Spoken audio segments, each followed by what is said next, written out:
allons pouvoir plonger tous ensemble dans cette période dont on parle beaucoup en ce moment, qui est le pop art. Pop art, c'est le film de Thomas Djansac qui est avec nous ce matin. Bonjour. Bonjour.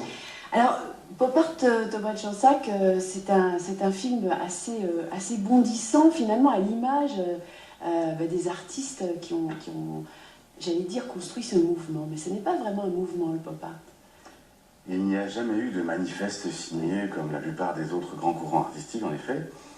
Ce sont surtout, en Amérique spécialement, des individualités qui ne se connaissent pas et qui, chacune d'entre elles, travaillent dans leur coin et ne se fréquentent pas, n'ont aucun rapport.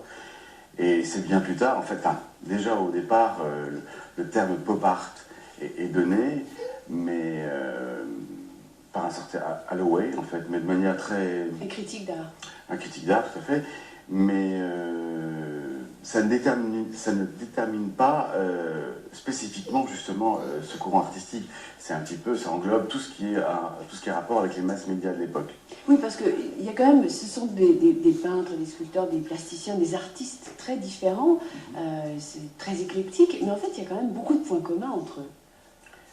Oui, le côté de provocation, dénonciation, mais il y a aussi cette insouciance, cette espèce de gaieté qui fait que je pense c'est la raison primordiale du grand retour du pop art actuellement, c'est qu'on a besoin de gaieté, d'insouciance, de couleurs, comme votre plateau. Et je pense que ceci explique cela. Alors qu'est-ce que vous avez eu envie de communiquer au travers de ce film Bah justement, avec Béatrice Duhamel qui a écrit tous les textes de ce film, nous avons essayé de rendre un peu de deux niveaux avec ce film. L'image qui est assez accrocheuse, avec des choses un habillage assez coloré, avec une musique pop derrière qui donne un rythme et une certaine gaieté et insouciance. Et avec le texte de Béatrice, justement donner un second niveau plus explicatif, un peu plus historique également. Donc deux niveaux vraiment. Oui, en fait, c'est une lecture à deux niveaux, effectivement, de ce mouvement-là. Et on a l'impression, enfin, on entend beaucoup dire que c'est un mouvement joyeux, assez gai. Au fond, enfin, c'est ce qui, à travers votre film, apparaît. Il y a quand même une prise de conscience politique assez sombre à la base de tout ça. Oui, exact. La guerre du Vietnam, j'imagine. C'est vrai que les hélicoptères sont repris dans pas mal d'œuvres de l'époque. Il y a beaucoup de sang aussi, hein, finalement, ça et là.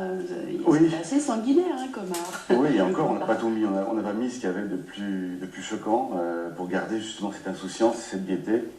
Je pense par contre à une œuvre qui n'est pas dans le film de Vostell, où on voit ce fameux Vietnamien qui se fait tuer en direct, à bout portant.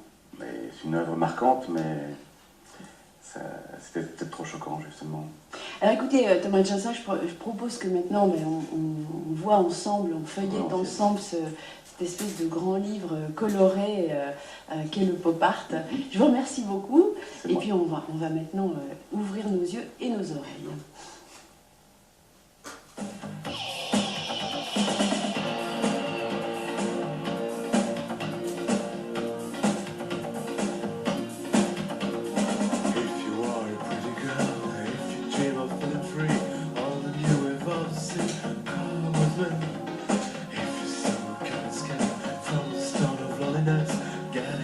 Happiness, choose to wait.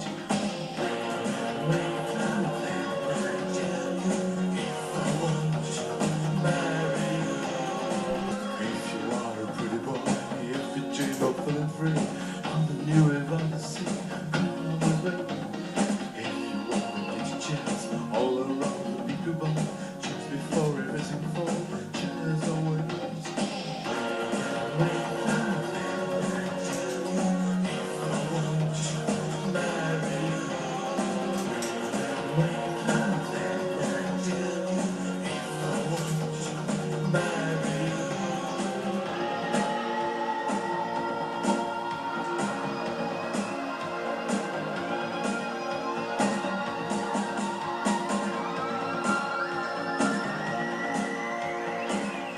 À la fin des années 50, la culture pop explose.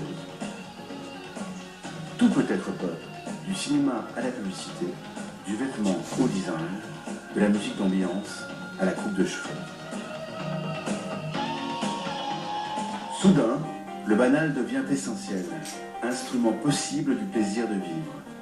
La culture pop fait entrer tout cela dans la peinture. Le pop art tente de combler le fossé entre l'art et la vie. Il s'inspire de la réalité de tous les jours, en utilisant des images véhiculées par la publicité et les masses médias. Instrument d'une autre révolte, le rock'n'roll déferle sur les États-Unis. Presley, Chuck Berry, Buddy Holly sont les acteurs de cette nouvelle vague.